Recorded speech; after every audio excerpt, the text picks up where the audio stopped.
Salam, saya Felix Atmaja dengan NIM 302201011, Prodi Farmasi Angkatan 2020.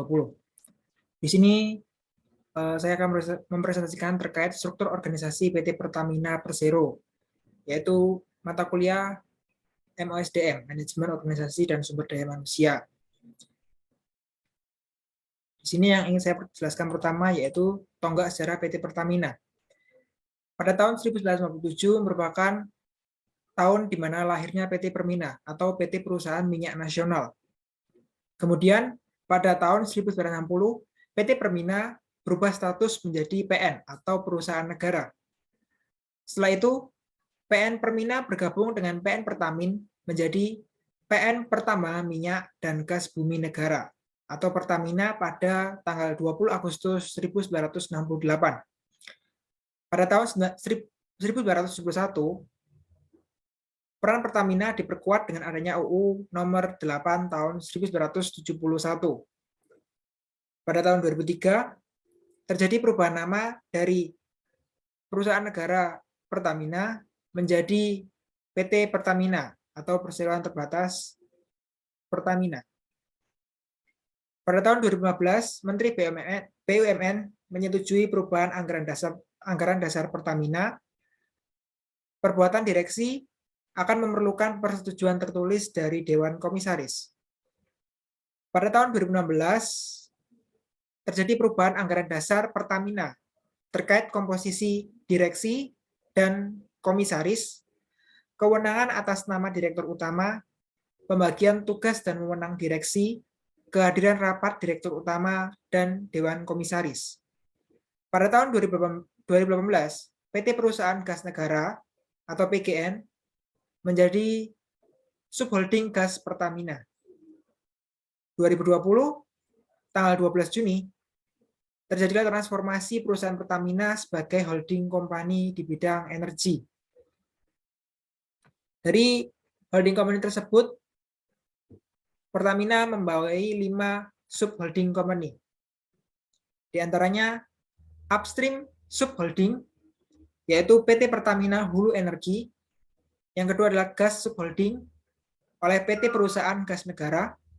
Yang ketiga ada refinery and petrochemical subholding oleh PT Kilang Pertamina International. Yang selanjutnya ada Power and NRI subholding oleh PT Pertamina Power Indonesia dan Commercial and Trading subholding oleh PT Patra Niaga. Berikut merupakan struktur organisasi dari PT Pertamina Persero. Struktur organisasi PT Pertamina Persero terbagi menjadi 2 bagian besar, yaitu yang pertama holding Pertamina dan subholding. Di bagian holding Pertamina, dari direktur utama dipecah menjadi 5 bagian, yaitu ada direktur strategi, portofolio, dan pengembangan usaha, kemudian ada direktur keuangan, yang ketiga ada direktur SDM, kemudian ada direktur logistik dan infrastruktur, dan yang terakhir adalah direktur penunjang bisnis. Bisa dilihat dari struktur holding Pertamina yang di atas adalah struktur fungsional, struktur organisasi fungsional, karena dibagi-bagi sesuai fungsinya, seperti SDM, keuangan, logistik, dan lain sebagainya. Kemudian di bawah holding ada subholding, ada upstream subholding, kemudian refinery and petrochemical subholding, ada commercial and trading subholding, power and NRI subholding, gas subholding, and shipping subholding. Jika tadi membicarakan tentang holding Pertamina, merupakan struktural organisasi yang struktural, sedangkan pada subholding ini merupakan struktur yang berfokus pada produk. Di sini upstream, kemudian refinery and petrochemical, di sini ada commercial and trading, power and NRI, ada gas, and shipping. Jadi ada 2 bagian yang berbeda.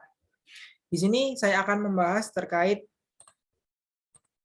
holding Pertaminanya sendiri. Oke, untuk holding Pertaminanya sendiri bentuknya seperti ini. Dari direktur utama terbagi menjadi Chief Audit Executive, Chief Legal Counsel, SVP HSSE, Corporate Secretary, and SVP Corporate Communication and Investor Relations. Dari situ, dari direktur utama terbagi menjadi 5 divisi. Yang pertama adalah Direktur Strategi Portofolio dan Pengembangan Usaha. Yang kedua adalah Direktur Keuangan. Yang ketiga, Direktur Sumber Daya Manusia. Yang keempat, Direktur Logistik dan Infrastruktur. Dan yang kelima adalah Direktur Penunjang Bisnis. Kemudian, saya akan membahas terkait dengan Direktorat Logistik dan Infrastruktur. Direktorat Logistik dan Infrastruktur berperan sebagai integrator operasional tingkat holding. Berperan penting dalam integrasi infrastruktur energi existing dan roadmap. Direktorat Logistik dan Infrastruktur Pertamina Group berfokus pada optimasi aktivitas suplai dan distribusi serta pengembangan infrastruktur logistik serta sinergi pengembangan infrastruktur lintas subholding. Selain itu, Direktorat Logistik dan Infrastruktur berperan mengawal jalannya seluruh program penugasan pemerintah, termasuk program strategis nasional atau PSN. Direktorat ini juga melakukan monitoring pendistribusian bahan bakar minyak dan liquefied petroleum gas (LPG) serta pengelolaan tingkat kandungan dalam negeri atau TKDN. Kemudian untuk Direktorat Logistik dan Infrastruktur sendiri harus mampu menjalankan peran sebagai integrator operasional untuk memastikan seluruh lini bisnis terintegrasi dari hulu hingga hilir sehingga operasional lebih efektif dan efisien. Direktorat L dan I ini juga memiliki tanggung jawab untuk mendistribusikan bahan bakar jenis BBM tertentu dan jenis BBM khusus penugasan, LPG 3 kg, penyaluran BBM satu harga, serta pembangunan infrastruktur BBM dan LPG di Indonesia. Kemudian, Direktorat L dan I akan memastikan keandalan seluruh infrastruktur dan jaringan distribusi yang dimiliki Pertamina Group sehingga bisa berjalan sesuai dengan target perseroan. Upaya efisiensi dan integrasi logistik telah dilakukan Pertamina, terbukti mampu menurunkan inventory cost hampir sebesar 40% dari 5,2 miliar dolar Amerika Serikat menjadi 3,1 miliar dolar AS, dan volume inventory dari 80 juta barel menjadi 40 juta barel per semester 1 2021. Selain itu, melalui optimasi integrasi dari hulu ke hilir dan master program, Pertamina juga menunjukkan tingkat keakuratan perencanaan rantai pasok logistik yang tinggi hingga 97,9%. Kemudian selanjutnya, organisasi di Pertamina Persero. Sesuai dengan surat keputusan Menteri BUMN nomor SK 198/MBU/06/2020 tanggal 12 Juni 2020 yang menetapkan 1. Perubahan struktur organisasi direksi yang awalnya 11 orang menjadi 6 orang. 2. Direktorat operasional akan masuk ke subholding yang terbentuk. Tugas Pertamina sebagai holding yaitu pengelolaan sinergi bisnis di seluruh Pertamina Group. Kemudian, untuk subholding akan menjalankan peran untuk mendorong operasional excellence melalui pengembangan skala dan sinergi masing-masing bisnis, mempercepat pengembangan bisnis dan kapabilitas bisnis existing, serta meningkatkan kemampuan dan fleksibilitas dalam kemitraan dan pendanaan yang lebih menguntungkan perusahaan.